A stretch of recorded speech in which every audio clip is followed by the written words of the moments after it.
This is Under the Dome.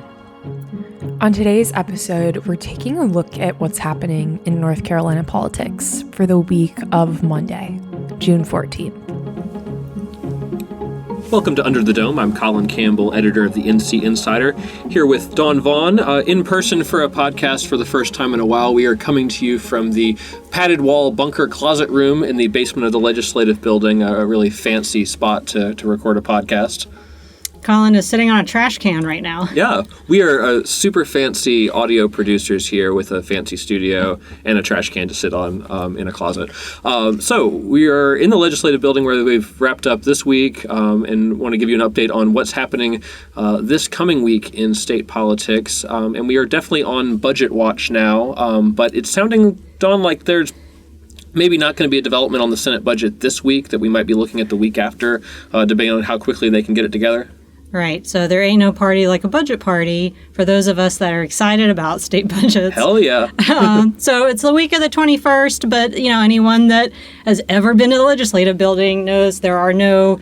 Time is relative. Yes, exactly. So probably early that week, we will see the actual budget document from the Senate. It could be not early in the week. It could be a very surprise of...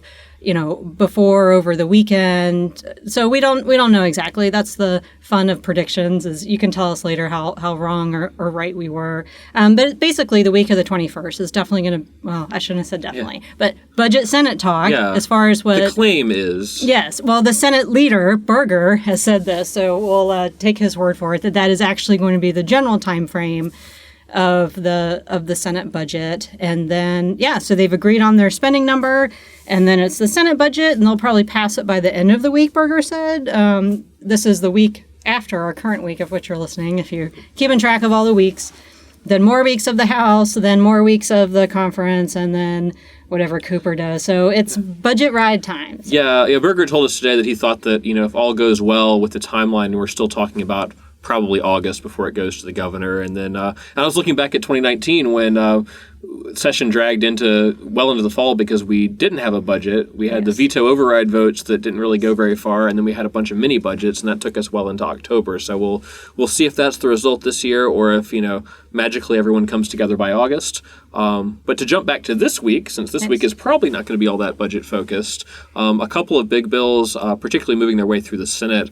The first of which you've been covering a lot. It's this transparency bill about state employee records and what's considered public, what's considered not. It's been a big fight between the North Carolina Press Association and the State Employees Association of North Carolina. So where does that stand, and what are we expecting this week on that? So it's interesting that it goes back. This is an old issue.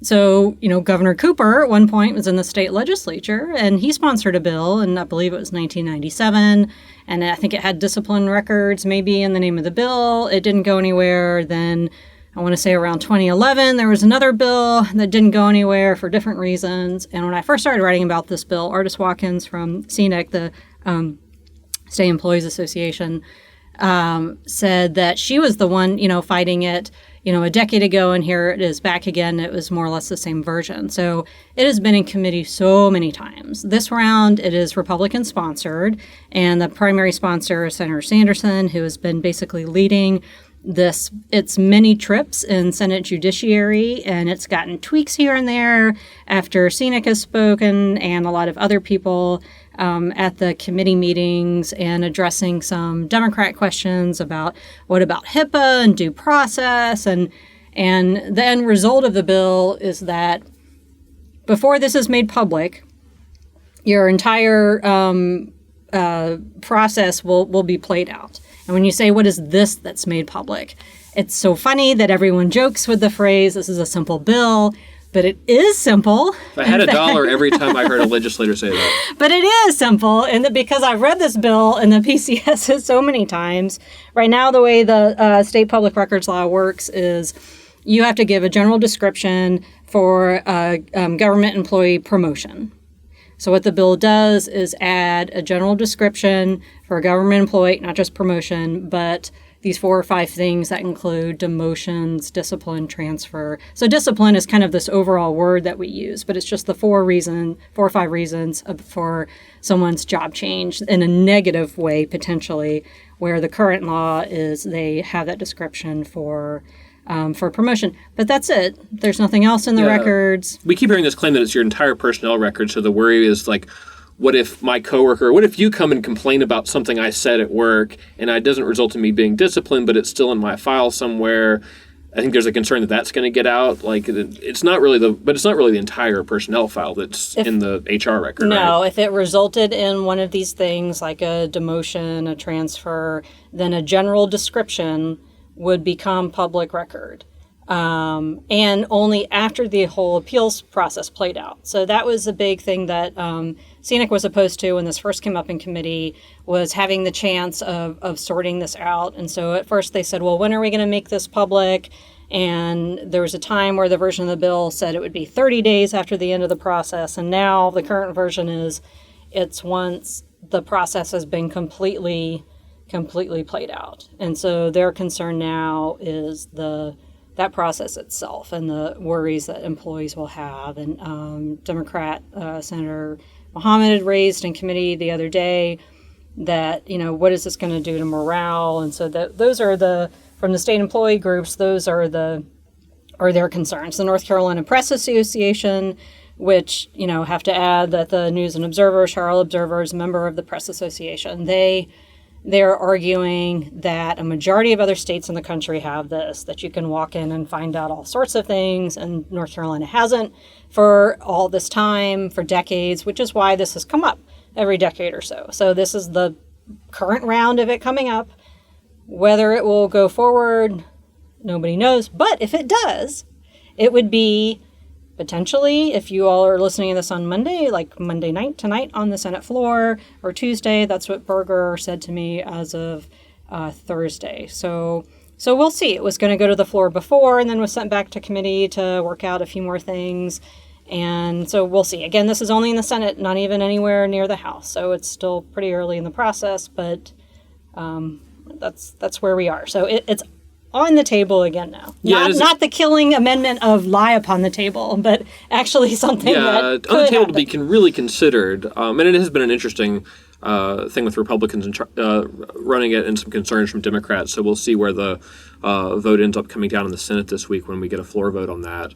Other big thing coming up this week, it was mostly in committee this past week, was a trio of different election-related bills that the Senate Republicans are pushing, most controversial of which appears to be tweaking the absentee ballot deadline. If you remember from last year, state law usually gives you a couple days if you postmark your ballot by election date and get it in the mail for the Elections Board to receive it and would still count. They extended that this past year. That was a whole big controversy with Republicans worried that was going to sort of open the door to people who were kind of voting after the polls were really closed.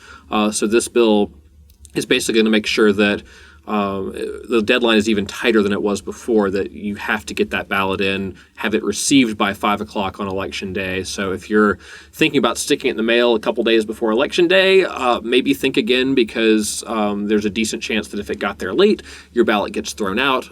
So if you're trying to vote absentee and it's the last minute, either do it with plenty of time to get in the mail or drive down to the Elections Board yourself to be sure it's going to count. That's contentious, of course, because some voting rights groups like Democracy North Carolina are arguing that that's going to result in thousands of ballots thrown out that were actually cast and put in the mailbox, by morning of Election Day, but don't get to the Elections Board in time.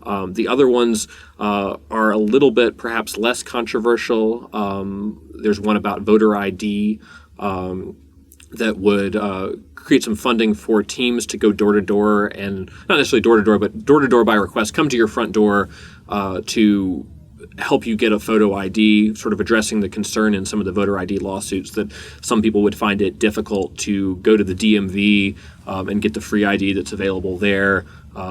This would allow people to just, call a phone number and have somebody come to their door and make them the ID.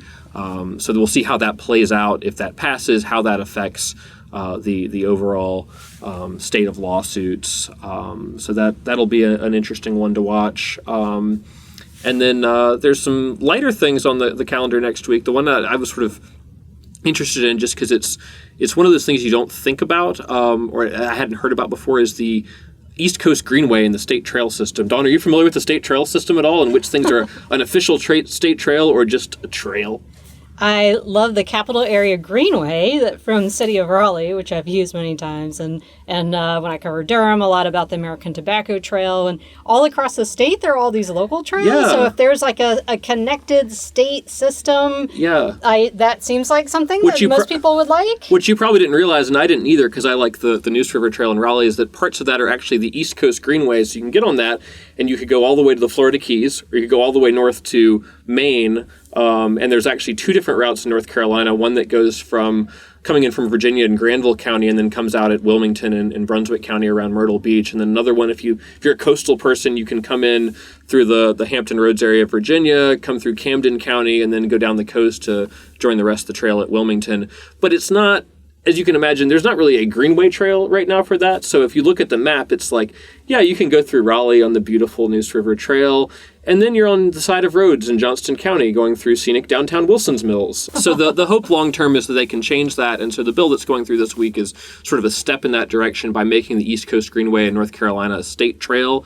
The idea is that it could be eligible for funding for more local projects to make more of that a trail and less of that come on down and hike down the side of the road here in the rural areas of North Carolina. Although I understand that some people do that. The Mountains to Sea Trail is the better known version that goes from the mountains to the sea. I know North Carolina loves talking about the things on like the border edges of east and west. Yeah, exactly. Go from side to side, up and down, all across the state. No one's all like, the Piedmont to the Sandhills. Where's that trail? Maybe there is one. Yeah, exactly. It probably is in the works. Maybe eventually will be part of the state trail system. But the hope is they can get more funding. There's some federal funding apparently available, as I understand, that will allow for more of these projects and make more of this a trail going forward. So this bill that's going forward doesn't actually have any money with it, but Norm Sanderson, a senator who's supporting it, said last week that he's really hoping that this gets in that direction. They can get money in the budget to do more Greenway projects along this route so that it is more of a tourist attraction, more of a way to get people into particularly eastern North Carolina. So that'll be a fun one to watch. It's something, too, that, a lot of people want to move away from car, everything. And this is something that people who are all about multimodal, like, bikes, walking, everything else. So I'm sure, like, all the trail supporters will be out there in some form. Yeah, exactly. And while there's not that many people who have the gumption to do Maine to the Florida Keys, I mean, all those sections get pretty heavy local use. And to the extent that some of them are following like commuter paths, there are ways in Raleigh, depending on what your commute is, that you could maybe bike to work from, North Raleigh downtown. I don't know how. In a scenic way somehow. Yeah. We have a lot of trees, so at least the trees. Yeah, exactly. Enjoy the city of Oaks that way. So that's sort of the lighter one to watch, but certainly a busy week, particularly in the Senate. The House is probably going to do things 1 or 2 days, like they seem to like to cram it in. And so far, we don't have much agendas for that, as is often the case for the House. So we'll call the House a wild card for this coming week. And, your guess is as good as mine for what bills go through that chamber. They could take up the Senate tax plan that just passed. We know that's going to end up in the budget anyway. The House could do something with it. I don't know. That's what's fun about the House. Yeah, or they create their own tax plan, or they just wait for the budget and, they'll get a surprise in 2 or 3 months down the road. So who knows? So on that note, thanks so much for joining me for this edition of Under the Dome. We'll talk to you soon. Thanks. For more from our politics team, subscribe to the News and Observer at newsobserver.com/subscribe. Follow us on Twitter at Under the Dome and NC Insider, and sign up for our weekly political newsletter at newsobserver.com/newsletters. Thanks for listening.